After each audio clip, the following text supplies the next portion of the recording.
அன்புக்குரிய மாணவ செல்வங்கள் அனைவருக்கும் மீண்டும் இந்நேர வணக்கங்களை தெரிவித்துக் கொள்கின்றேன். மீண்டும் இந்த குருகுலம் நிகழ்ச்சியினூடாக தொலைக்காட்சியின் வழியாக உங்களை சந்திப்பதில் பெரும் மகிழ்ச்சி அடைகின்றேன். அந்த வகையில் கடந்த வகுப்பில் பல்வேறு வினாக்களில் சில வினாக்கள் எவ்வாறு விடையளிக்கப்பட வேண்டும், அந்த வினாக்களை நீங்கள் எவ்வாறு ஆராய வேண்டும் என்பது பற்றிய விடயங்கள் கடந்த வகுப்பில் உங்களுக்கு பல்வேறு வினாவில் கல்வி கற்பிக்கக்கூடியதாக இருந்தது. அதனைத் தொடர்ந்து இன்றைய இந்த நிலையும் இந்த நிகழ்வும் உங்களுக்கு அமைகின்றது. அந்த வகையில் கடந்த வகுப்பில் நான் தெரிவித்தது போல வேறுபட்ட அடிப்படையில் பல்வேறு வினாக்களுக்கு நீங்கள் விடையளிக்கக்கூடிய பயிற்சிகளை பெற்றிருத்தல் வேண்டும். ஒன்று கோட்பாட்டு ரீதியான வினாக்களாக இருந்தால் விடைகளை சிந்தித்த பின்னர், வினாவினை வாசித்து விடைகளை சிந்தித்த பின்னர் நீங்கள் விடைகளை பொருத்தமான விடையினை தெரிவு செய்ய வேண்டும். இரண்டாவது விடயம், கணக்குகள் போல அமைகின்ற பல்வேறு வினாக்களாக இருந்தால் அந்த கணக்கினை நீங்கள் செய்து பார்த்து பொருத்தமான விடையினை தெரிவு செய்ய வேண்டும். மூன்றாவது விடயம், வரைபடம் ரீதியாக வருமாக இருந்தால் அந்த வரைபடத்தை நீங்கள் இலகுவாக வரைந்து பார்க்கலாம். இல்லையெனில் வரையப்பட்டுள்ள வினாவில் உள்ள வரைபடத்தில் பொருத்தமான விடையாக காணப்பட வேண்டிய விடையினை அந்த வரைபடத்தினை வடிவாக ஆராய்ந்து நீங்கள் தெரிவு செய்ய முடியும். அந்த வகையில் தொடர்ச்சியாக இன்றைய வினாவிற்கு நாங்கள் செல்லுகின்றோம். பாருங்கள் பிள்ளைகள், இன்றைய வினா உங்களுக்கு எவ்வாறு அமைகின்றது என்று சொல்லி பாருங்கள். பொருளொன்றின் நேர்கோட்டு வடிவ நிரம்பல் கோடு கீழே காட்டப்பட்டுள்ளது. இதற்கான சார்பு யாது? தயவு செய்து மாணவ செல்வங்களே, இந்த கீழே இந்த போடப்பட்டு இருக்கின்ற விடயங்கள் நீங்கள் எவ்வாறு இந்த பல்தேர்வு வினாவில் கணக்குகள் வரும் பொழுது, கணக்குகள் தரப்படும் பொழுது அந்த கணக்குகளுக்கு நீங்கள் எவ்வாறு விடை செய்து பார்த்தல் வேண்டும், விடையினை கண்டுபிடித்தல் வேண்டும் எனும் முறை இங்கு கீழே உங்களுக்கு நான் தந்திருக்கின்றேன். இவ்வாறான முறையில்தான் இந்த கணக்குகள் வரைபடங்கள் சம்பந்தமாக வரக்கூடிய வினாக்களுக்கு நீங்கள் விடையினை செய்து பார்த்தல் வேண்டும். ஆகவே பாருங்கள், உங்களுக்கு தரப்பட்ட வினா பொருளொன்றின் நேர்கோட்டு வடிவ நிரம்பல் கோடு கீழே காட்டப்பட்டுள்ளது. இதற்கான சார்பு யாது? அப்போ உங்களுக்கு தரப்பட்டிருக்கின்றது இந்த நிரம்பல் கோடு. இந்த நிரம்பல் கோடு தான் உங்களுக்கு தரப்பட்டுள்ளது. இந்த நிரம்பல் கோட்டினை அடிப்படையாக வைத்துக்கொண்டு நீங்கள் விடையினை தெரிவு செய்ய போகிறீங்க. அப்போ இந்த நிரம்பல் கோடு மட்டும் உங்களுக்கு தரப்படும் பொழுது நிலக்குத்தச்சில் விலை, அதிலும் உங்களுக்கு பாருங்கள் பூச்சியமான விலையும் சயபத்து என்ற விலையும் உங்களுக்கு தரப்பட்டுள்ளது. கிடையத்தில் பாருங்கள் தொகை தரப்பட்டுள்ளது. பூச்சியமான ஒரு தொகையும் 5 எனும் தொகையும் உங்களுக்கு தரப்பட்டுள்ளது. இந்த விடயங்களை அடிப்படையாக கொண்டு நீங்கள் நிரம்பல் சமன்பாட்டை அல்லது சார்பினை நீங்கள் தெரிவு செய்ய வேண்டும். பாருங்கள், முதலாவதாக நிரம்பல் சமன்பாடு நீங்கள் தெரிவு செய்ய வேணுமாக இருந்தால், நிரம்பல் சமன்பாடு தெரிவு செய்ய வேணுமாக இருந்தால் இந்த விடைகளை பார்ப்பதை தவிர்த்து கொள்ளுங்கள். வினாவினை வாசித்த பின்னர் இந்த விடைகளை பார்க்காதீர்கள். என்ன செய்யுங்கள் என்று சொன்னால், இதற்கு முதலாவதாக ஒரு அட்டவணை ஒன்றை தயாரியுங்கள். தயாரித்து தான் நீங்கள் விடையினை பெற்றுக்கொள்ள முடியும். அப்போ அட்டவணை நீங்கள் தயாரிக்கும் பொழுது பாருங்கள் பிள்ளைகள், பி இருக்கின்றது, கியூஎஸ் இருக்கின்றது. அந்த பியில் பாருங்கள் பூச்சியமான விலை உங்களுக்கு தரப்பட்டுள்ளது. பூச்சியமான விலையில் நிரம்பல் செய்யக்கூடிய தொகை உங்களுக்கு 5 என தரப்படுகின்றது. பின்னர் பாருங்கள் எதிர்கணியமான 10 எனும் விலை உங்களுக்கு தரப்படுகின்றது. அப்போ எதிர்கணியமான 10 எனும் விலை நீங்கள் அட்டவணையில் போடுகிறீர்கள். அந்த நேரத்தில் உங்களுக்குரிய நிரம்பல் தொகை பூச்சியமாக அமைகின்றது. ஆகவே 2 விலைகள் 2 நிரம்பல் தொகைகள் பெற்றுக்கொண்டு விட்டீர்கள். இனி அந்த அட்டவணைக்கு 2 விலைகளையும் 2 தொகைகளையும் அடிப்படையாக கொண்ட அட்டவணையிலிருந்து QS சமன் ஏசக பிபி எனும் சமன்பாட்டினை கொண்டு நீங்கள் நிரம்பல் சமன்பாட்டை அல்லது சார்பினை தெரிவு செய்ய முடியும். அதில் முதலாவதாக நீங்கள் தயாரிக்க வேண்டியது பி, டெல்டா QSங்கள் டெல்டா பி. அங்கு பாருங்கள் டெல்டா QS உங்களுக்கு வருகின்றது பிள்ளைகள் சய 5. அங்கு பாருங்கள் டெல்டா பி உங்களுக்கு வருகின்றது சய 10. சுருக்கி விட்டீர்களாக இருந்தால் சரிவு வருகின்றது 0.5 பி. அந்த சரிவினை நீங்கள் பிரதியிட்டு QSக்கு பதிலாக ஒன்றில் 5 பிரதியிடுவீர்களாக இருந்தால் பிக்கு பதிலாக 0 அல்லது QSக்கு பதிலாக 0 பிரதியிடுவீர்களாக இருந்தால் QSக்கு பதிலாக 0 பிரதியிடுவீர்களாக இருந்தால் பிக்கு பதிலாக சய10 பிரதியிடுதல் வேண்டும். அவ்வாறு பிரதியிட்டு நீங்கள் ஏயினை பெற்றுக்கொள்ள முடியும். இன்னும் ஒரு வழியின் மூலம் உங்களுக்கு தெரியும் பிள்ளைகள், நிரம்பல் கோடானது, இந்த நிரம்பல் கோடானது கிடையச்சினை வெட்டி செல்லுகின்ற பெறுமதி ஏ. கிடையச்சினை வெட்டி செல்லுகின்ற பெறுமதி ஏ.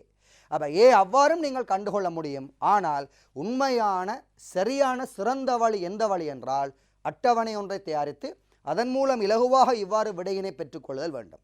குறைந்தபட்சம் உங்களுக்கு 2 அல்லது 3 நிமிடங்கள் போதுமானதாக இருக்கும் இந்த கணக்கினை செய்து பார்க்கும் பொழுது. அந்த வகையில் நீங்கள் பெற்றுக்கொள்ளுகின்ற நிரம்பல் சமன்பாடு QS சமன் 5 சக 0.5 P ஆக காணப்படும். இவ்வாறு நீங்கள் பெற்றுக்கொண்ட பின்னர் விடைகளை நீங்கள் ஆராயும் பொழுது சரியான ஒரு விடை ஒன்று உங்களுக்கு கிடைக்கப்பெறும். அந்த சரியான விடையினை பார்த்தீர்களா இருந்தால் உங்களுக்கு QS சமன் 5 சக 0.5 P என பெற்றுக்கொள்ளப்படுகின்றது. இந்த அடிப்படையில் இந்த வினாவிற்குரிய விடையினை நீங்கள் அணுக வேண்டும். அடுத்த வினாவினை பாருங்கள் பிள்ளைகள், எவ்வாறு அமைகின்றது என பாருங்கள். பின்வரும் கேள்விக்கோட்டில் X புள்ளியில் விலைசார் கேள்வி நிகழ்ச்சி 0.25 ஆகும். ரூபா 30 விலையில் நிகழ்ச்சி குணகம் யாது? இதுவும் கணக்கு வரைபடத்துடன் சம்பந்தப்பட்ட வினா. ஆக இதற்கும் நீங்கள் இந்த வினாவினை வாசித்த பின்னர் நீங்கள் இந்த 5 விடையினை உடனடியாக பார்க்கக்கூடாது பிள்ளைகள். இந்த 5 விடையினை நீங்கள் பார்ப்பீர்களாக இருந்தால் சரியான விடை தெரிவு செய்ய முடியாது. அப்போ இந்த கணக்கு அல்லது இந்த வரைபடத்துடன் தொடர்புடைய இந்த கணக்கினை நீங்கள் பொருத்தமான சமன்பாட்டினை பயன்படுத்தி விடையினை நீங்கள் பெற்றுக்கொள்ள வேண்டும். அப்படி விடையினை பெற்றுக்கொண்ட பின்னர் நீங்கள் விடைகளை ஆராயும் பொழுது பொருத்தமான சரியான விடை உங்களால் பெற்றுக்கொள்ளக்கூடியதாக இருக்கும்.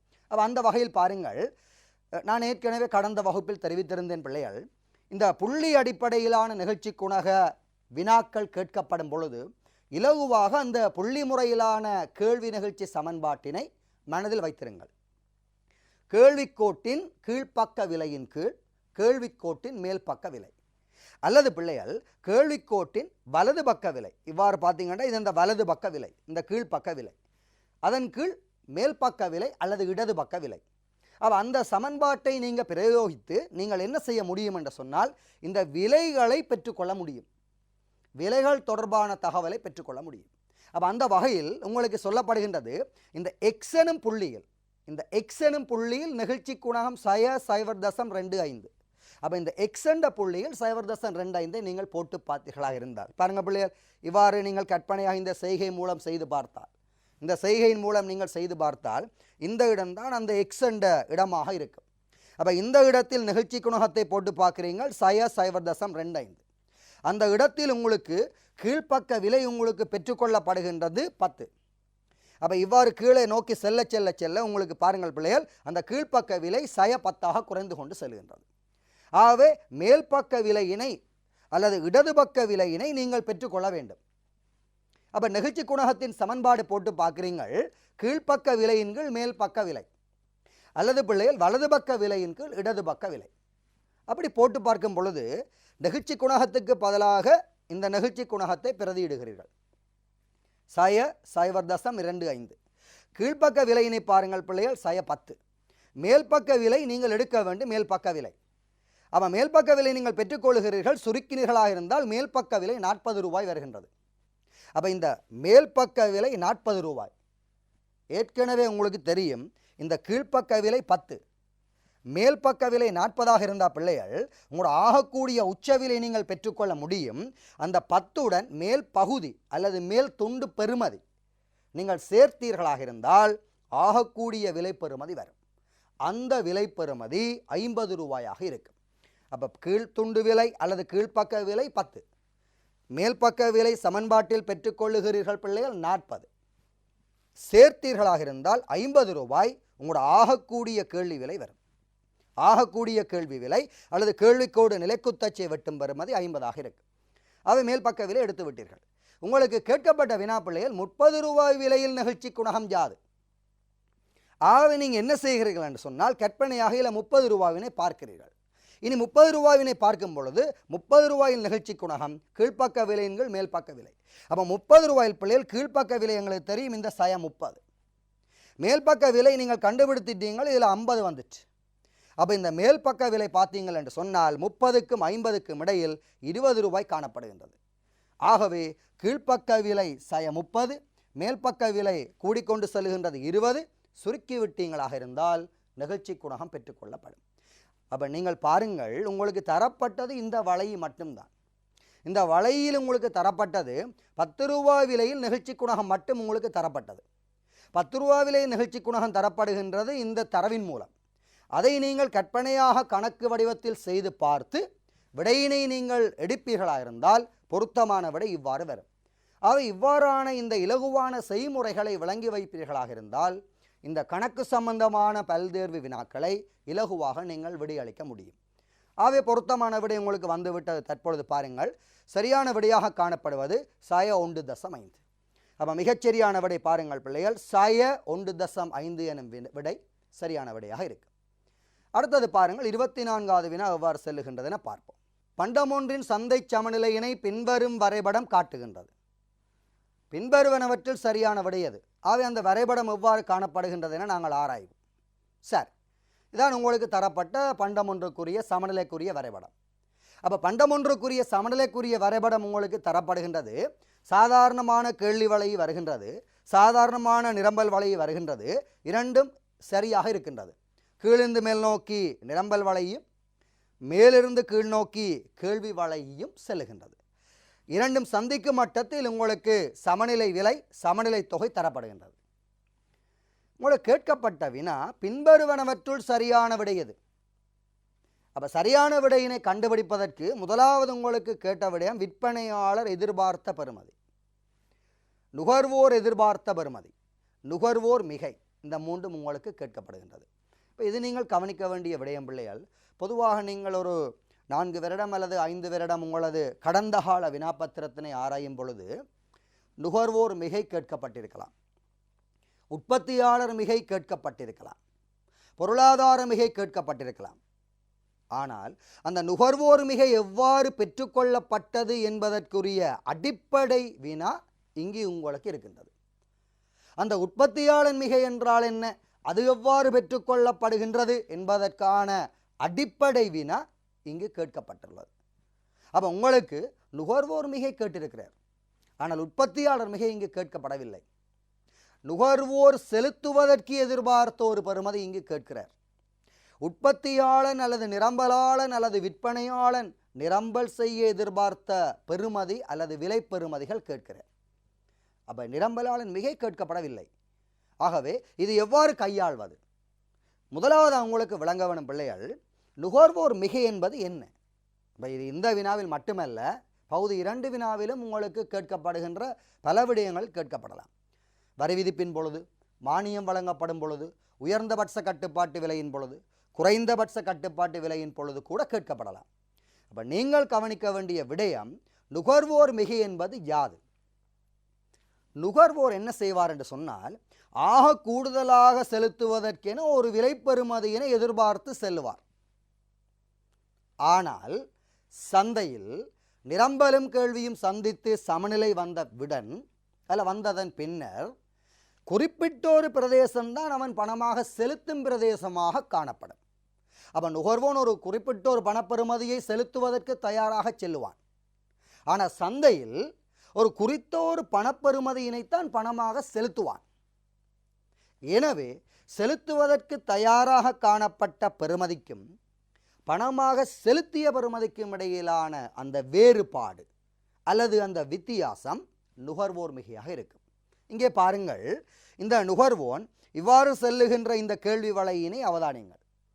அப்போ இந்த கேள்வி வலையின் பிரகாரம் இந்த கேள்வி வலை இவ்வாறு சென்று இதில் ஆகக்கூடிய ஒரு விலையில் முட்டி செல்லும். அந்த ஆகக்கூடிய விலை என்பது பிள்ளைகள் ஆகக்கூடிய கேள்வி விலை, நுகர்வோர் செலுத்தக்கூடிய ஆகக்கூடிய ஒரு கேள்வி விலை வரும். அந்த ஆகக்கூடிய கேள்வி விலை என்ற பரப்பளவு அல்லது பகுதிக்கும் சந்தையில் அவன் பணமாக செலுத்திய பரப்பளவு இந்த பகுதி 20 ரூபாய்ப்படி 40 பொருட்களை வாங்குகின்றான். அல்லது நிரம்பலாளன் சமநிலை அடிப்படையில் 20 ரூபாய்ப்படி 40 பொருட்களை நிரம்பல் செய்கின்றான். அவன் நுகர்வோன் செலுத்துகின்ற விலை பிரதேசம் இந்த பரப்பளவாக இருக்கும். அல்லது உற்பத்தியாளன் பெற்றுக்கொள்ளுகின்ற வருமான பிரதேசம் இந்த பரப்பளவாக இருக்கும். எனவே பணமாக அல்லது காசாக செலுத்திய பகுதி பிள்ளைகள் இந்த பகுதி. ஆனால் செலுத்துவதற்கு தயாராக காணப்பட்ட பகுதி பாருங்கள் பிள்ளைகள், இங்கே வந்து முட்டி செல்லுகின்ற பகுதி, அது ஆகக்கூடிய கேள்வி விலை பகுதி என்று சொல்லுவோம். அப்போ ஆகக்கூடிய கேள்வி விலை பகுதியாக இந்த பரப்பளவை நீங்கள் கண்டுகொள்ளுதல் வேண்டும். இந்த பரப்பளவை நீங்கள் கண்டுகொள்ள வேண்டும். அந்த பரப்பளவு தான் நுகர்வோன் செலுத்துவதற்கு ஏனைய எதிர்பார்த்த விலை பெறுமதி. இப்போ பாருங்கள், நீங்கள் ஒரு 2000 ரூபாய் கொள்வனவுக்கு நீங்கள் எடுத்து செல்லுகின்றீர்கள் பண அடிப்படையில்.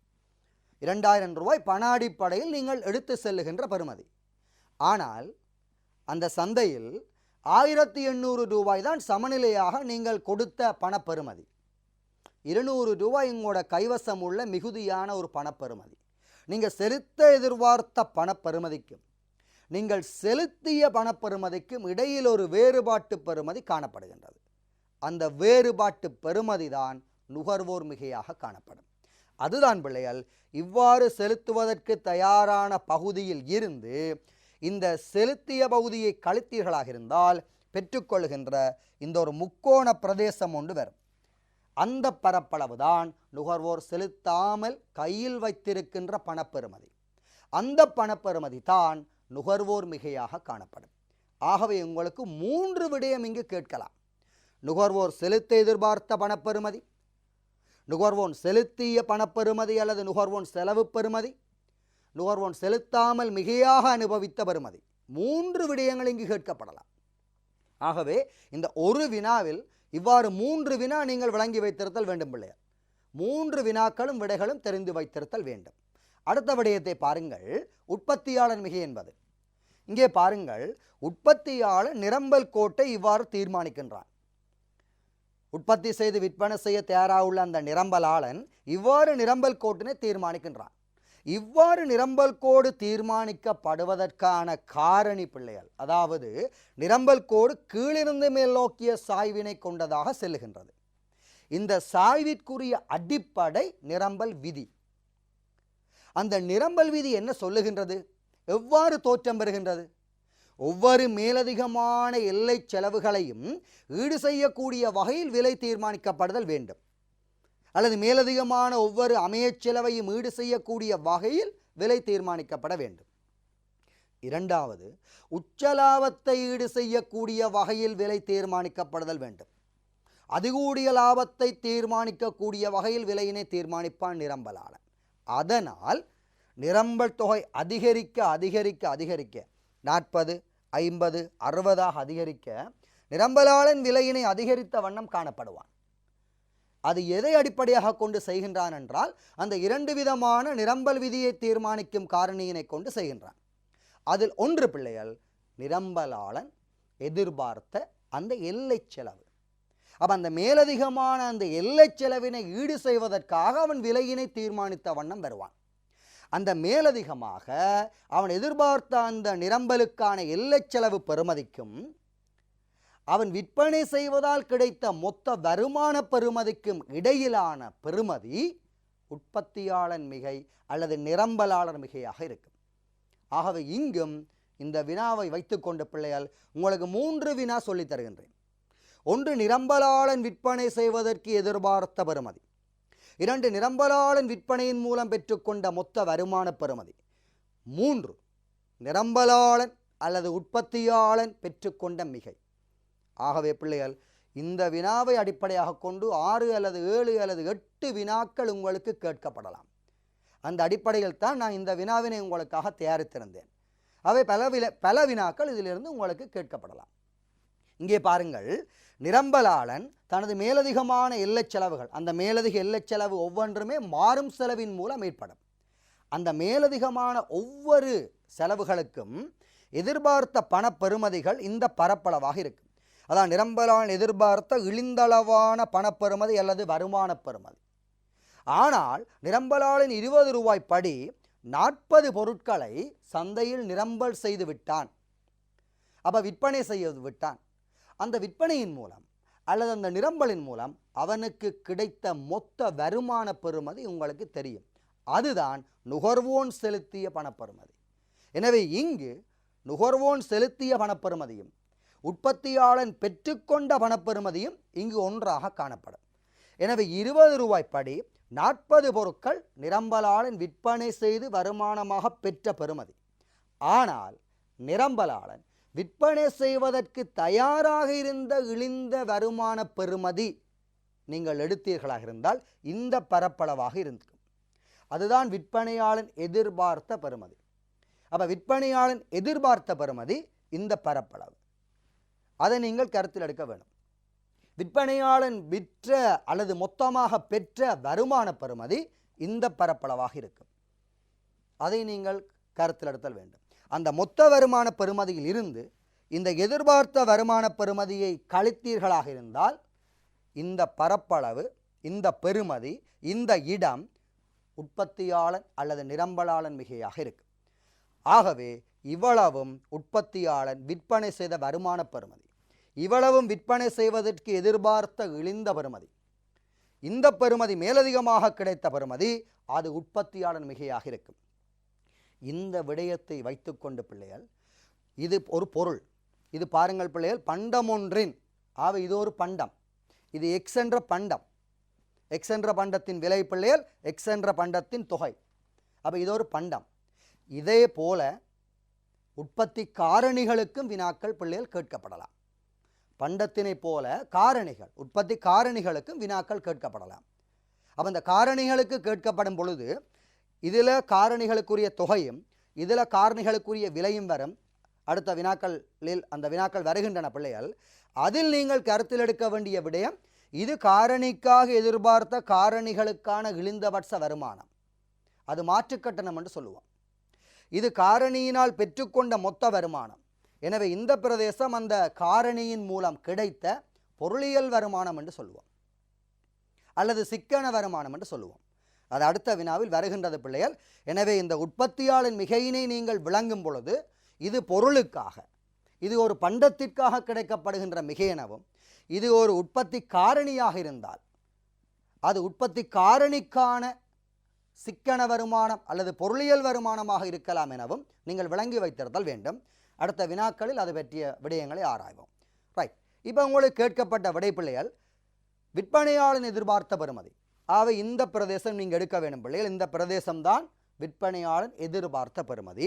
பாருங்கள், விற்பனையாளன் எதிர்பார்த்த பெறுமதி இந்த பிரதேசத்தின் பரப்பளவு அரை தர அடிதர செங்குத்தீரம் போடப்பட்டிருக்கு பிள்ளைகள். ஆகவே 200 ரூபாய் வருகின்றது.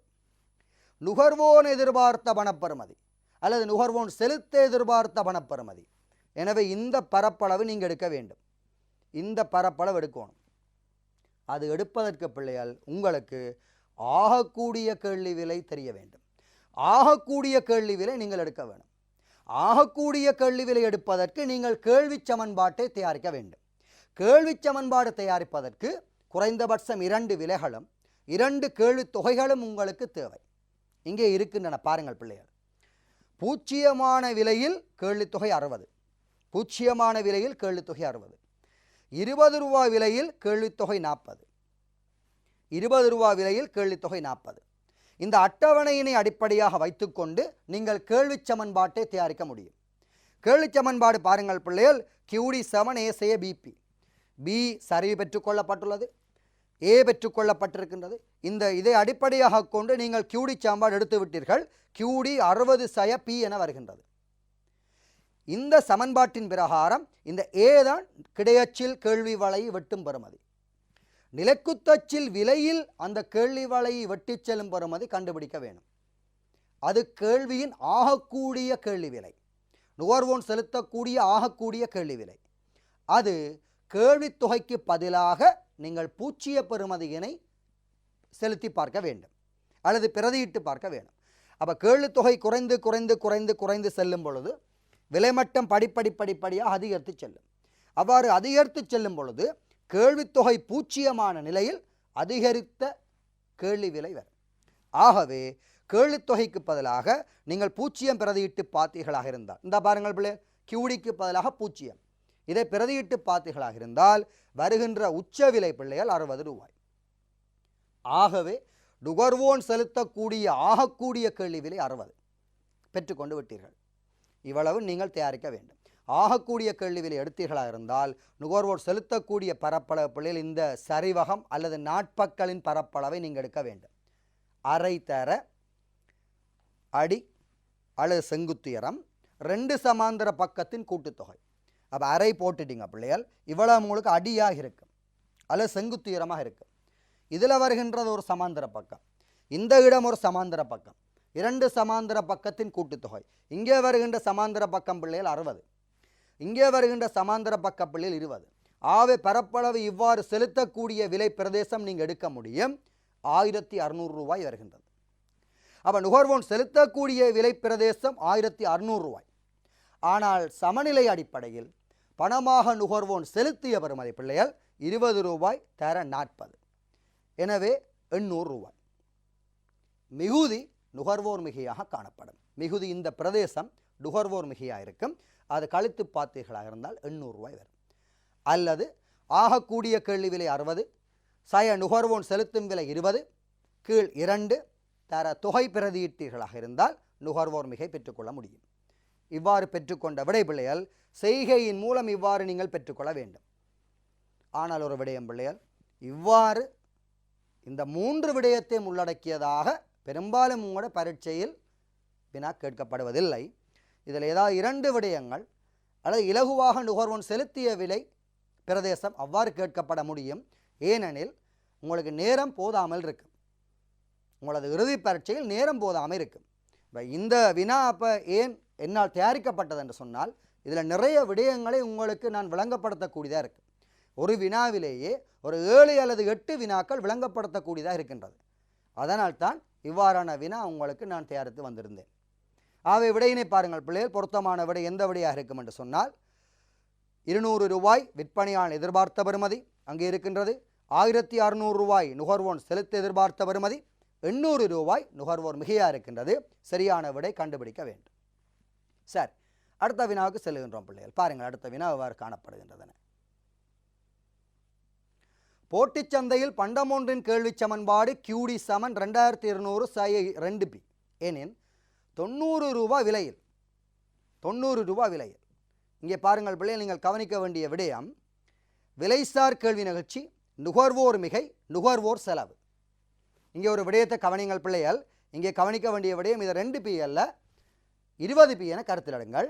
அதில் ஒரு சின்ன ஒரு தவறு இருக்கின்றது. 20p QD சமன் 2200/20p எனில் அந்த வினாவை ஒருக்கா கருத்திலிடுங்கள் பிள்ளைகள். அது 20p என எனின் 90 ரூபாய் விலையில் முதலாவது வினா கேட்கப்படுகின்றது விலைசார் கேள்வி நிகழ்ச்சி, 2வது விடயம் கேட்கப்படுகின்றது நுகர்வோர் மிகை, 3வது விடயம் கேட்கப்படுகின்றது நுகர்வோர் செலவு. அவை பாருங்கள், இதுவும் இவ்வாறான விடயங்களை அடிப்படையாக கொண்டு இறுதி பரீட்சையில் உங்களுக்கு வினாக்கள் கேட்கப்படுவது மிக குறைவாக இருக்கும். இதில் ஏதாவது 2 விடயங்கள் உங்களை கேட்கலாம். இந்த 3 விடயமும் கேட்பதற்கு சாத்தியங்கள் மிக குறைவு. ஏனெனில் உங்களுக்கு நேரம் போதாமல் இருக்கும். ஆனாலும் கூட இந்த வினா ஏன் தயாரிக்கப்பட்டிருக்கின்றது என்று சொன்னால், இதில் நிறைய விடயங்கள், நிறைய வினாக்களுக்குரிய வினாக்களை உங்களுக்கு கேட்கலாம். பகுதி 2லும் கேட்கலாம். அந்த அடிப்படையில் பாருங்கள் பிள்ளைகள், முதலாவது உங்களுக்கு கேட்கப்பட்ட விடயம் விலைசார் கேள்வி நிகழ்ச்சி. இங்கே விலைசார் கேள்வி நிகழ்ச்சிக்கு உங்களுக்கு தெரிய வேண்டிய விடயம் டெல்டா கியூடின்கள் டெல்டா பி தர பின்கள் கியூடி என்ற சமன்பாடு. அந்த சமன்பாட்டின் மூலம் இங்கே நீங்கள் டெல்டா கியூடின்கள் டெல்டா பி எடுக்க முடியும். அந்த டெல்டா கியூடின்கள் டெல்டா பி என்பது உங்களது கேள்விக்கோட்டின் சரிவு. அந்த சரிவு பெறுமதி உங்களுக்கு இதில் 20 என்றுங்கள் பிள்ளைகள் 20ஆக காணப்படுகின்றது. அந்த சரிவு பெறுமதி உங்களுக்கு டெல்டா கியூடின்கள் டெல்டா பி 20. அதை அங்கே பாருங்கள், சரிவு பெறுமதி உங்களுக்கு இருக்கின்றது சய பியாக இருக்கின்றது 20.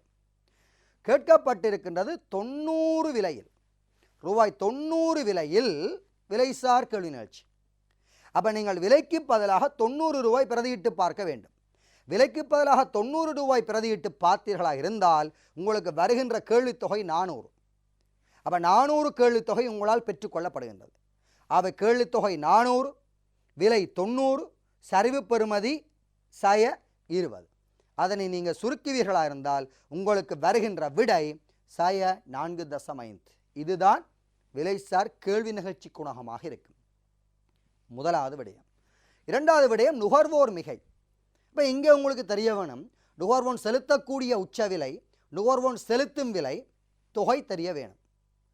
நுகர்வோன் செலுத்தக்கூடிய உச்ச விலை நுகர்வோனது கேள்வி சமன்பாட்டில் நான் ஏற்கனவே சொன்னது போல அந்த கேள்வி சமன்பாட்டில் 0 போட்டு பார்த்தல் வேண்டும். QD 2200 சய 20 பி. அப்போ கியூடிக்கு பதிலாக நீங்கள் 0 போட்டு பார்ப்பீர்களாக இருந்தால், கியூடிக்கு பதிலாக நீங்கள் 0 போட்டு பார்ப்பீர்களாக இருந்தால் 2200 சய இது 20 பியாக கருத்தில் எடுத்தல் வேண்டும் என்று சொன்னான். அது 20 பி. கியூடிக்கு பதிலாக 0 போட்டு பார்த்தீர்களாக இருந்தால் உங்களது ஆகக்கூடிய கேள்வி விலை வரும் பிள்ளைகள், உங்களது ஆகக்கூடிய கேள்வி விலை 110 என வரும். நீங்கள் செலுத்திக் கொள்ளும் விலை, நுகர்வோன் செலுத்திக் கொள்ளும் விலை 90 என வரும். கீழ் 2 தொகை உங்களுக்கு தெரியும் பிள்ளைகள், பிரதியிட்டு எடுத்து விட்டீர்கள் 400. சுருக்கினால் நுகர்வோர் மிகை வரும். அந்த நுகர்வோர் மிகை உங்களுக்கு வருகின்றது 4000 ரூபாய். அப்போ நுகர்வோர் மிகை 4000 ரூபாய் நீங்கள் பெற்றுக்கொள்ள வேண்டும். இங்கே அந்த 0 போட்டு பெற்றுக்கொள்ளப்பட்ட விலை உங்களுக்கு காட்டப்பட்டுள்ளது. மூன்றாவது நுகர்வோர் செலவு. பாருங்கள் பிள்ளைகள், 90 ரூபாய் நுகர்வோர் செலுத்தும் விலை. அந்த விலையில் நுகர்வோர் வாங்கப் போகின்ற சமநிலை தொகை பார்த்தீர்களாக இருந்தால் 400 அலகு. 400 அலகு 90 ரூபாய் படி 400 அலகை கொள்வன செய்கின்ற நுகர்வோன் மொத்தமாக செலுத்துகின்ற பணப்பெறுமதி எவ்வளவு என்று சொன்னால் 36,000 ரூபாய். ஆகவே நுகர்வோனது மொத்த செலவு 36,000. அப்போ விலைசார் கேள்வி நிகழ்ச்சி எடுக்க தெரிய வேண்டும், நுகர்வோர் மிகை எடுக்க தெரிய வேண்டும், நுகர்வோர் செலவு எடுக்க தெரிய வேண்டும். இவ்வளவு எடுத்தீர்களாக இருந்தால் சரியான விடை ஒன்று பெற்றுக்கொள்ளப்படும். கணக்கினை நீங்கள் செய்து பார்த்தால் சரியான விடை உங்களுக்கு வரும். அடுத்த வினா பாருங்கள் பிள்ளைகள், 26வது வினாக்கு செல்லுகின்றோம்.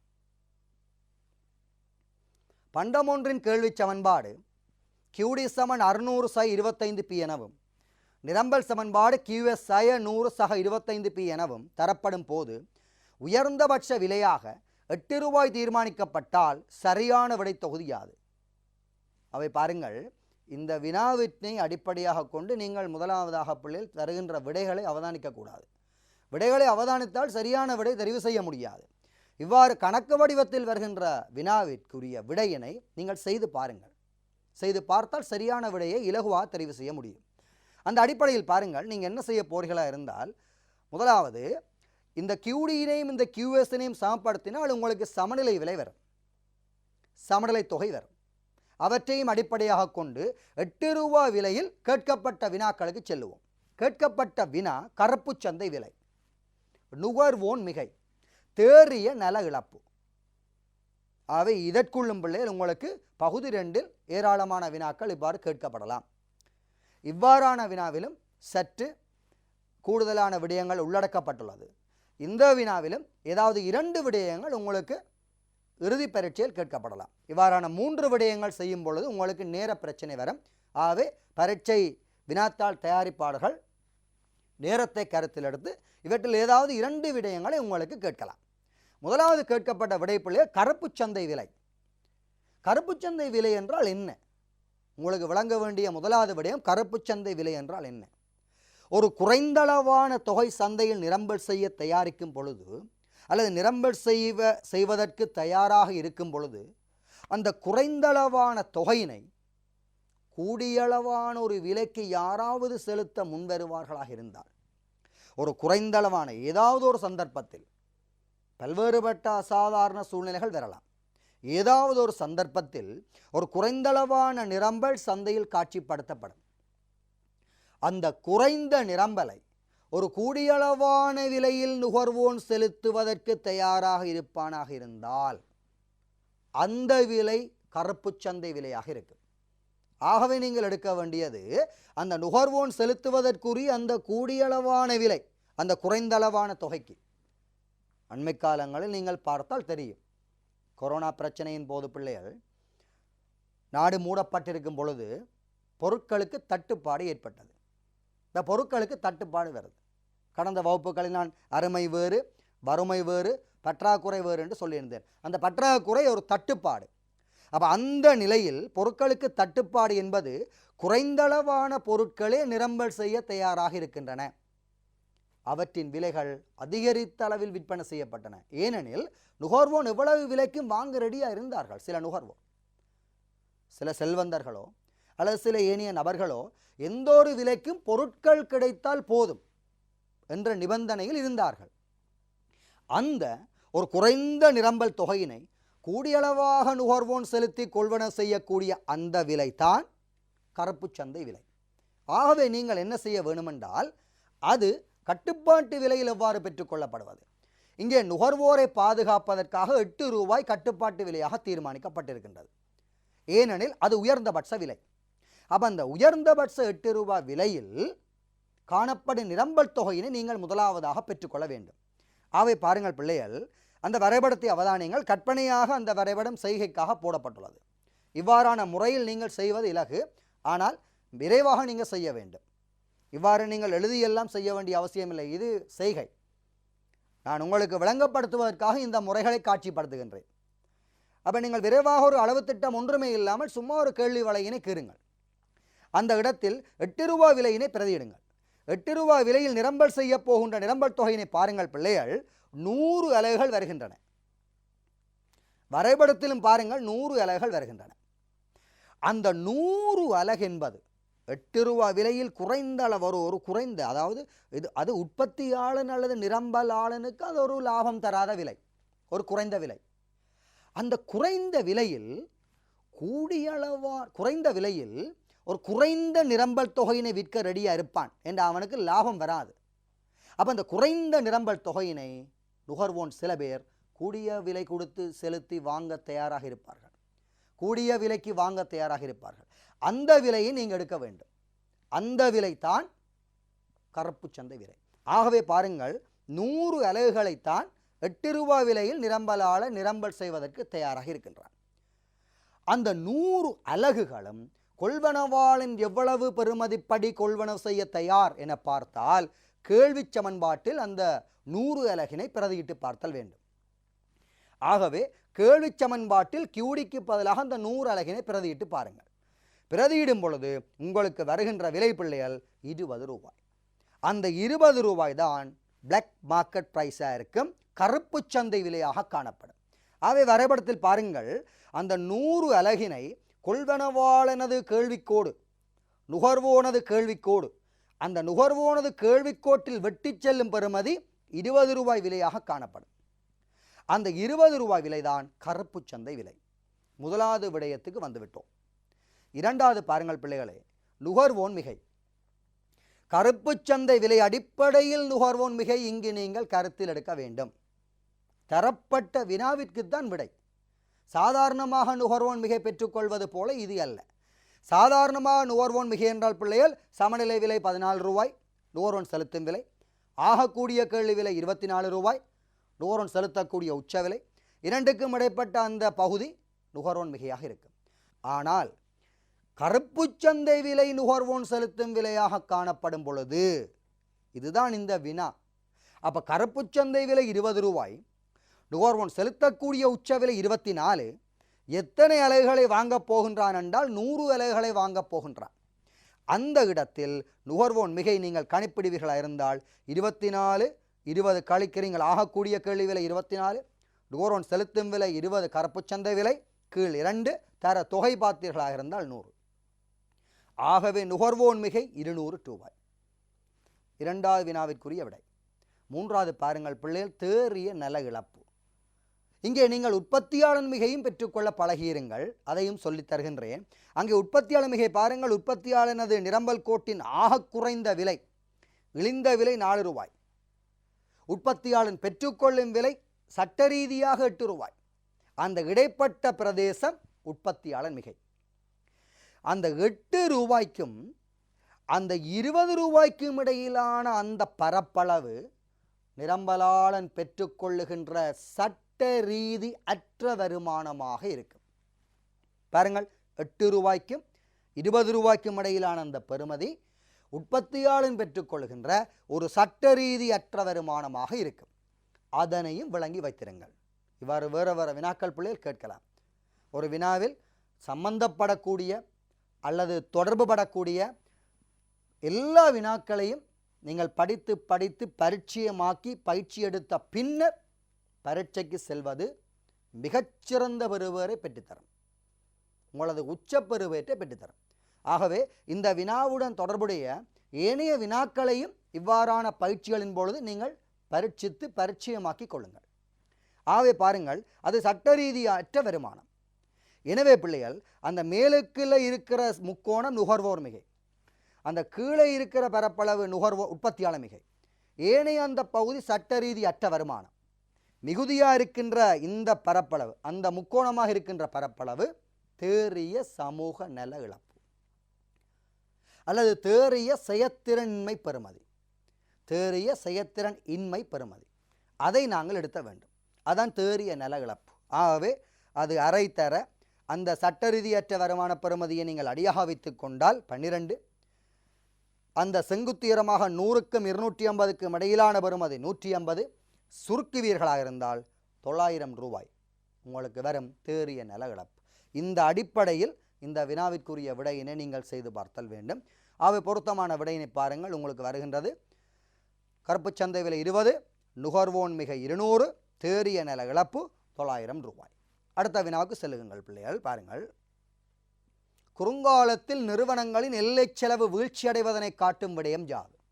உற்பத்தி செலவு கோட்பாட்டினுள் நிற்கிறீர்கள்.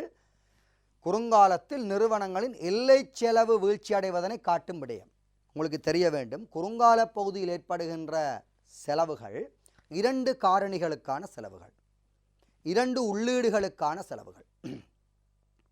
ஒன்று பார்த்தீர்களாக இருந்தால் நிலையான உள்ளீடு அல்லது மாறாத உள்ளீடு அல்லது நிலையான காரணி. இரண்டாவது, குறுங்காலத்தில் உற்பத்தியின் பொழுது பயன்படும் காரணி மாறும் காரணி அல்லது மாறும் உள்ளீடு என்று சொல்லுவோம். ஊழியம் போன்ற காரணிகள், மூலதனம் போன்ற காரணிகள், தொழில்நுட்பம் போன்ற காரணிகள் நிலையான காரணிகள். அந்த நிலையான உள்ளீடு ஒரு குறிப்பிட்ட உற்பத்திக்கென ஒரு குறுங்கால பகுதியில் உங்களால் எடுத்து வைக்கப்பட்டதாக இருக்கும். உற்பத்தியினை அதிகரிக்க வேண்டும் என சிந்தித்தால் அல்லது உற்பத்தியினை குறைக்க நீங்கள் சிந்தித்தால் மாறும் உள்ளீடுகளில் மாற்றங்களை நீங்கள் ஏற்படுத்த வேண்டும். அதுதான் பிள்ளைகள் மாறும் உள்ளீடு. வெளியீட்டில் மாற்றங்களை ஏற்படுத்துவதன் பொருட்டு மாற்றமடைய செய்யக்கூடிய உள்ளீடுகள் அல்லது காரணிகள் மாறும் உள்ளீடு. உதாரணம், ஊழியர், லேபர் என்று நீங்கள் எல் என்ற கோட்வேர்டில் படிக்கிறீங்க. அப்போ அந்த ஊழியத்தை மேலதிகமாக நீங்கள் இணைக்கும் பொழுது நிலையான உள்ளீடுகளுடன் அந்த ஊழியத்தை மேலதிகமாக மாறும் உள்ளீடுகளாக இணைக்கும் பொழுது அந்த மொத்த உற்பத்தி எவ்வாறு செல்லுகின்றது, எல்லை உற்பத்தி எவ்வாறு செல்லுகின்றது, சராசரி உற்பத்தி எவ்வாறு செல்லுகின்றது என 3 உற்பத்திகள் குறுங்காலத்தில் நீங்கள் படிக்கிறீர்கள். அந்த 3 உற்பத்திகளும் தெரிந்திருந்தால் இந்த வினாவிற்குரிய விடை இலகுவாக இருக்கும். எனவே இது ஒரு கோட்பாட்டு வினா. எனவே நீங்கள் இந்த விடைகளை வாசிக்கக்கூடாது. இப்பொழுது வினாவினை வாசித்தவுடன் இந்த விடைகளை வாசிக்கக்கூடாது. கோட்பாட்டு வினாவிற்கு நீங்கள் விடையினை சிந்திக்க வேண்டும். அப்போ எங்களுக்கு தெரிய வேணும் குறுங்காலத்தில் எல்லை செலவு வீழ்ச்சி அடைதல். அப்போ எங்களுக்கு தெரிய வேண்டும் குறுங்காலத்தில் அந்த மாறும் உள்ளீட்டை படிப்படிப்படியாக நீங்கள் அதிகரிக்கும் பொழுது ஆரம்பத்தில் மொத்த உற்பத்தி ஒரு அதிகரிக்கும் வேகத்தில் அதிகரிக்கலாம், பின்னர் குறையும் வேகத்தில் அதிகரிக்கலாம். அந்த மொத்த உற்பத்தி அதிகரிக்கும் வேகத்தில் அதிகரிக்கும் போது பிள்ளைகள் எல்லை உற்பத்தி அதிகரிக்கும். அதன் பொழுது எல்லை செலவு குறைவடையும். வடிவா கவனிங்கள் பிள்ளைகள். அந்த குறைந்து செல்லும் எல்லை விளைவு விதியின் படி, குறுங்கால உற்பத்தியை தீர்மானிக்கும் விதியின் படி குறுங்காலத்தில் உற்பத்திக்குரிய அளவீடுகளில் மாற்றங்களை ஏற்படுத்துவதற்காக நிலையான உள்ளீட்டுடன் மாறும் உள்ளீட்டை நீங்கள் இணைக்கிறீங்க.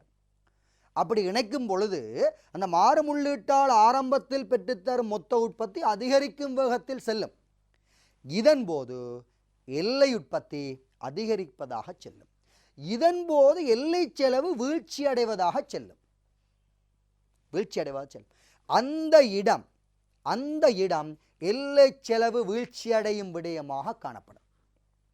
அந்த ஒரு இடம்தான் பிள்ளைகள் எல்லை செலவு வீழ்ச்சி அடையும். அதாவது நிலையான உள்ளீட்டுடன் நீங்கள் மாறும் உள்ளீட்டை உற்பத்தியை அதிகரிப்பதற்காக இணைக்கும் பொழுது மொத்த உற்பத்தி அதிகரிக்கும் வேகத்தில் ஒரு முதலாவது கட்டத்தில் அதிகரித்து செல்லும். அந்த இடத்தில் எல்லை உற்பத்தி அதிகரிப்பதாக இருக்கும். அந்த நேரத்தில் எல்லை செலவு வீழ்ச்சி அடைவதாக இருக்கும். அதுதான் எல்லை செலவு வீழ்ச்சி அடையும் இடம். அந்த இடத்தில் என்ன நிலை தோற்றம் வரும்? எல்லை விளைவு அதிகரிக்கும் நிலை தோற்றம் வரும். எல்லை உற்பத்தி அதிகரிக்கும் நிலை தோற்றம் வரும். எல்லை விளைவு அதிகரிக்கும் நிலை தோற்றம் வரும். அதற்கு அடுத்த கட்டம் பார்த்தீங்கள் என்று சொன்னால் மொத்த உற்பத்தி குறையும் வேகத்தில் அதிகரிக்கும் பொழுது பிள்ளைகள் எல்லை உற்பத்தி குறைய ஆரம்பிக்கும், எல்லை செலவு அதிகரிக்க ஆரம்பிக்கும். அந்த இடத்தில் தான் குறையும் எல்லை விளைவு விதி ஆரம்பிக்கின்றது. அந்த இடத்தில் தான் குறையும் எல்லை விளைவு விதி என்பது ஆரம்பிக்கின்றது. அப்போ அதற்கு முன்னுக்கு ஒரு விதி இருக்கு பிள்ளையார், அதற்கு முன்னுக்கு ஒரு நிலை இருக்குது. அதிகரிக்கும் எல்லை விளைவு என்ற ஒரு நிலை அங்கு இருக்குது. பாருங்கள் பிள்ளைகள், ஒரு வரைபடத்தின் மூலம் காட்டுவது இலகுவாக இருக்கும். பாருங்கள், உங்களுக்கு ஒரு வரைபடம் இங்கே காட்டப்படுகின்றது. இந்த வரைபடத்தில் பாருங்கள் பிள்ளைகள், மொத்த உற்பத்தி அதிகரிக்கும் வேகத்தில் அதிகரிக்கும் பொழுது அங்கே எல்லை உற்பத்தி அதிகரிக்கும். இது செய்கைக்கானது பிள்ளைகள். இவ்வாறு நீங்கள் அந்த செய்கை நீங்கள் கோட்பாடு ரீதியான வினாக்கள் வரும்பொழுது இப்படி நீங்கள் செய்து பார்ப்பது சிறந்தது. தரப்பட்ட வினாவும் விடையும் இதான் பிள்ளைகள். இது உங்களுக்கு செய்கைக்காக, உங்களுக்கு நான் விளங்கப்படுத்துவதற்காக நான் தயாரித்தது. ஆகவே மொத்த உற்பத்தி அதிகரிக்கும் வேகத்தில் அதிகரிக்கும் பொழுது இவ்வாறு எல்லை உற்பத்தி அதிகரிக்கும். அந்த நேரத்தில் பிள்ளைகள் எல்லை செலவு குறையும். அந்த இடம், அந்த கட்டம் அதிகரிக்கும் எல்லை விளைவு காணப்படும் கட்டம். அதை விளங்கி வைத்திருங்கள். நீங்கள் குறைந்து செல்லும் எல்லை விளை விதி என்று சொன்னவுடன் குறைந்து செல்லும் எல்லை விளை விதியின்படி உற்பத்திகள் குறையுமே என்ற சிந்தனையினை தவிருங்கள் பிள்ளைகள். விளங்கி படியுங்கள், விளங்கி வைத்திருங்கள். இந்த இடத்தில் அதிகரிக்கும் எல்லை விளைவு காணப்படும். அதன் பின்னர் மொத்த உற்பத்தி குறையும் வேகத்தில் அதிகரித்து மொத்த உற்பத்தி உச்சநிலையினை அடைந்து மொத்த உற்பத்தி குறைய ஆரம்பிக்கும். அப்போ மொத்த உற்பத்தி குறையும் வேகத்தில் அதிகரிக்கும் பொழுது எல்லை உற்பத்தி குறைய ஆரம்பிக்கும், எல்லை செலவு அதிகரிக்க ஆரம்பிக்கும். இதுதான் குறைந்து செல்லும் எல்லை விளைவு ஆரம்பிக்கும் மட்டம். அதன் பின்னர் எல்லை உற்பத்தி பூஜ்ஜியத்துக்கு வரும். அதன் பின்னர் எல்லை உற்பத்தி எதிர்கணியத்துக்கு செல்லும், எல்லை செலவு அதிகரித்த வண்ணம் செல்லும். இந்த நிலை குறையும் எல்லை விளைவு நிலை. அதற்கு முன்னருள்ள நிலைதான் பிள்ளைகள் அதிகரிக்கும் எல்லை நிலை. எனவே எல்லை செலவு வீழ்ச்சி அடைவதனை காட்டும் விடயம் பிள்ளைகள் உங்களுக்கு தெரிய வேணும். அதிகரிக்கும் அளவு திட்டம் அல்ல, அதிகரிக்கும் எல்லை விளைவு வரும், குறையும் எல்லை விளைவு வராது, மாறும் எல்லை விளைவு விதி வராது, குறையும் எல்லை பயன் விதி வராது. சரியான விடை பாருங்கள் பிள்ளைகள், பொருத்தமாக இருக்கக்கூடிய விடை பாருங்கள் பிள்ளைகள். எந்த விடையாக காணப்படுகின்றது என்றால் அதிகரிக்கும் எல்லை விளைவு காணப்படுதல். ஆகவே மாறி குறையும் எல்லை விளைவு விதி காணப்படுதல் அல்லது மாறும் எல்லை விளைவு விதி காணப்படுதல் என்ற விடையினை செலுத்தி விடாதீர்கள், அழித்து விடாதீர்கள். விளங்கி வைத்து விடையினை பாருங்கள். ஆகவே எல்லை உற்பத்தி மாறும் காரணி, எல்லை செலவு வெளியீடு, எல்லை உற்பத்தி விரைவாக அதிகரிக்கும். அந்த இடத்தில் மொத்த உற்பத்தி அதிகரிக்கும் வேகத்தில் அதிகரிச்சிருக்கும். அதன்போது அதிகரிக்கும் எல்லை விளைவு காணப்பட்டிருக்கும். பின்னர் அந்த நேரத்தில் எல்லை செலவு குறைந்திருக்கும். அதுதான் அதிகரிக்கும் எல்லை விளைவு விதிக்குரிய கட்டமாக இருக்கும். அதன் பின்னர் தான் குறையும் எல்லை விளைவு விதி ஆரம்பிப்பதாக இருக்கும். எனவே குறையும் எல்லை விளைவு விதி என்ன, அதற்கு முன்னுக்குள்ள கட்டம் என்ன என்பதை விளங்கி வைத்திருங்கள். இந்த வினாவிற்கு இலகுவாக விடையளிக்க முடியும். ஆகவே பிள்ளைகள் அடுத்த வினாவுக்கு செல்லுகின்றோம். நிறுவனங்கள் எதிரெதிர் நடவடிக்கைகளில் ஈடுபடும் நிறுவனங்களின் தொகுதி யாது? எதிரெதிர் நடவடிக்கைகளில் ஈடுபடும் நிறுவனங்களின் தொகுதி. பாருங்கள், சந்தை அமைப்புகளில் நீங்கள் 4 வகையான சந்தைகளை படிக்கிறீர்கள். ஒன்று நிறைபோட்டி சந்தை, இரண்டாவது தனியுரிமை சந்தை, மூன்றாவது தனியுரிமை போட்டி சந்தை, நான்காவது சிலர் உரிமை சந்தை. இந்த 4 சந்தைகளுக்குரிய விளக்கங்கள், இந்த 4 சந்தைக்குரிய உதாரணங்கள் விளங்கி வைத்திருங்கள். இந்த 4 சந்தைக்கும் விளக்கங்கள் உங்களுக்கு விளங்க வேண்டுமாக இருந்தால் அந்த 4க்கும் உரிய உதாரணங்கள் தெரிந்திருத்தல் வேண்டும். உதாரணத்தின் மூலம் நீங்கள் இலகுவாக விடைகளை அளிக்க முடியும். பாருங்கள் பிள்ளைகள், அப்போ இதில் கேட்கப்பட்ட வினா பிள்ளைகள் ஒரு விடை தான், ஒரு வினா தான் கேட்கப்பட்டது. நான் 4 வினாக்கள் இங்கே படிப்பிக்கிறேன். சம்பந்தப்படக்கூடிய ஒரு வினா கேட்கப்படும் பொழுது அதனுடன் தொடர்புடைய ஏனைய வினாக்களை நீங்கள் பரீட்சித்து பார்ப்பதன் மூலம் பல வினாக்களுக்கு விடையளிக்க முடியும். ஆக இங்கு கேட்கப்பட்ட வினாக்களில் ஒரு வினா, எதிரெதிர் நடவடிக்கையில் ஈடுபடும் நிறுவனம் சிலர் உரிமை நிறுவனமாக இருக்கும், ஒலிகோபொலி மார்க்கெட்ஸாக இருக்கும். அப்போ அந்த சிலர் உரிமை நடவடிக்கைகள் தான் எதிரான நடவடிக்கைகளில் ஈடுபடும். அதனை விடுத்து நாங்கள் 4 நிறுவனங்களை முறுக்கா பார்ப்போம். நிறைபோட்டி நிறுவனங்கள், சந்தை, நிறைபோட்டி சந்தை, அதில் ஒன்றுதான் நிறுவனம். மரக்கரை சந்தை, மீன் வியாபார சந்தை, நெற்சந்தை, கரச்சந்தை, இவையெல்லாம் பிள்ளைகள் பார்த்தீர்களாக இருந்தால் நிறைபோட்டி சந்தை. அதில் ஒரு வியாபாரி நிறைபோட்டி நிறுவனம். தனி உரிமை சந்தை, சிகரெட் விற்பனை நிறுவனம், இலங்கை மின்சார சபை அரச தனி உரிமை. துறைமுகங்கள் அபிவிருத்தி அதிகார சபை அரச தனி உரிமை. நாணய வெளியீடு இலங்கை மத்திய வங்கி தனி உரிமை. இலங்கை புகையிரத திணைக்களம் இலங்கை அரசு தனி உரிமை. இப்போ இதெல்லாம் பிள்ளைகள் தனி உரிமைகளுக்கு உதாரணங்கள், விளங்கி வைத்திருங்கள். தனி உரிமை போட்டி சந்தை, அதிகளவு உங்களோட கண்ணால் காணக்கூடிய சந்தைகள் தனி உரிமை போட்டி சந்தை. சூப்பர் மார்க்கெட்ஸ், சூப்பர் மார்க்கெட்டில் விற்கப்படுகின்ற பொருட்கள், அருகிலுள்ள உணவுச்சாலைகள், அருகிலுள்ள சில்லறை வியாபார கடைகள், தளபாட விற்பனை கடைகள். அப்போ அருகில் நீங்கள் காணக்கூடிய கடைகள் எல்லாம் உதாரணங்களாக வரும் பிள்ளைகள், அதனை விளங்கி வைத்திருங்கள். சிலர் உரிமை சந்தை ஒரு சில நிறுவனங்கள் மட்டும் ஏகாதிபத்தியமாக இருக்கக்கூடிய சந்தைகள். பாருங்கள், இலங்கையினை பொறுத்த வரைக்கும் இந்த புரோட்காஸ்ட், இலங்கைக்கு செய்தி வழங்குகின்ற நிறுவனங்கள் ஒரு சில நிறுவனங்கள்லாம் இருக்கு. தகவல் தொடர்புகளை வழங்குகின்ற நிறுவனங்கள், அது உங்களோட தொலைபேசியின் மூலம் நீங்கள் எந்தெந்த தகவல் தொடர்பு சிம் அட்டைகள் பயன்படுத்துகிறீர்களோ அவை ஒரு சில நிறுவனங்கள்லாம் இலங்கையில் ஃபேமஸாக இருக்கிற நிறுவனங்களாக இருக்கும். சில உரிமை. பாமசி பொருட்கள், மருந்தக பொருட்கள் இலங்கையில் சில உரிமையாக காணப்படுகின்றன. விசேட விதமாக காணப்படக்கூடிய சில தொழில்நுட்ப நிறுவனங்கள், விசேட விதமான சில தொழில்நுட்ப நிறுவனங்கள். இப்போ இப்படிப்பட்ட நிறுவனங்கள் சிலர் உரிமை நிறுவனங்களாக காணப்படும். வணிக வங்கிகள் சிலர் உரிமை நிறுவனங்களாக காணப்படும். விசேடமான சில பத்திரிகைகள் சிலர் உரிமை நிறுவனங்களாக காணப்படும். இந்த உதாரணங்களை விளங்கி வைத்திருப்பதன் மூலம் நீங்கள் இவ்வாறான வினாக்களுக்கு விடையளிக்க முடியும். பாருங்கள் பிள்ளை, இங்கே எதிரெதிர் நடவடிக்கையில் ஈடுபடும் நிறுவனம். ஒரு நிறுவனம் விலையினை கூட்டினால் மற்ற நிறுவனம் விலையினை கூட்டாது, வாடிக்கையாளரை கவர்வதற்காக. ஒரு நிறுவனம் விலையினை குறைத்தால் மற்ற நிறுவனம் விரைவாக விலையினை குறைக்கும், வாடிக்கையாளரை கவர்வதற்காக. அப்போ எதிரெதிர் நிறுவனங்கள் அல்லது ஒன்றிலொன்று தங்கியிருக்கும் நிறுவனங்கள் சிலர் உரிமை நிறுவனங்கள். எனவே இந்த வினாவை வைத்து நீங்கள் ஒரு 4 வினாக்களுக்கு விடையளிக்க முடியும். எனவே சிலர் உரிமை நிறுவனங்கள் இங்கு யார் என்று நாங்கள் அறிதல் வேண்டும். சரியான விடையினை பார்ப்போம். துறைமுக அதிகார சபை, மின்சார சபை பிள்ளை இலங்கை அரச தனி உரிமை வராது. சிறப்பங்காடிகள் தனியுரிமை போட்டி, வணிக வங்கிகள் சில உரிமை வராது. மரக்கரச்சந்தை நிறைபோட்டி, தளபாடு சந்தை தனியுரிமை போட்டி வராது. மருந்தகங்கள், விமான சேவைகள் இலங்கையில் ஒரு சில விமான சேவைகள் தான் இருக்கின்றன, சரியான விடையாக இருக்கும். மருந்தகங்கள் சரியான விடை. கணனி திருத்தம், வீதி அபிவிருத்தி அதிகார சபை, கணனி திருத்தம் சில உரிமையாக இருந்தாலும் வீதி அபிவிருத்தி அதிகார சபை இலங்கை அரசு தனி உரிமை. அடுத்த விடயம், வரைபடத்தில் காட்டப்பட்டுள்ளவாறு சிக்கன வருமானம் மற்றும் மாற்று கட்டணம் என்பன முறையே.